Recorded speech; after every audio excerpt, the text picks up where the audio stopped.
In today's video, I am going to teach you how to buy GoDaddy hosting. To begin, go to the GoDaddy website and look at the top navigation area. From there, open the section for your products if needed. Then move to the hosting menu.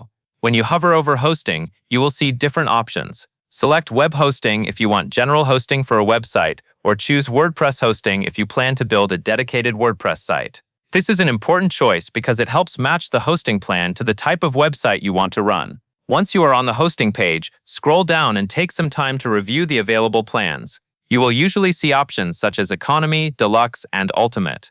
Each plan offers different levels of storage, features, and support for website growth. If you are starting with a simple site, a basic plan may be enough. If you expect more traffic or want extra flexibility, a higher tier plan may be a better fit.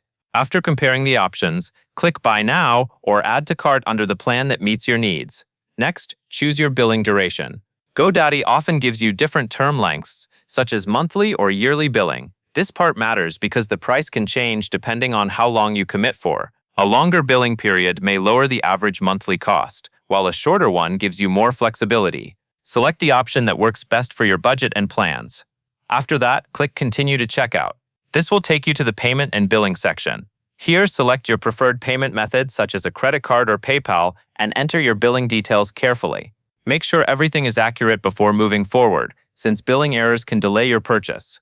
Before you finalize anything, review the order summary on the checkout page. This is where you can confirm the hosting plan, billing term, and total cost. It is a good idea to read through everything one more time so you know exactly what you are buying. If all the details look correct, click Complete Purchase to secure your hosting environment. Once the purchase is finished, your hosting plan will be added to your GoDaddy account, and you can move on to setting up your website. That covers everything you need to know.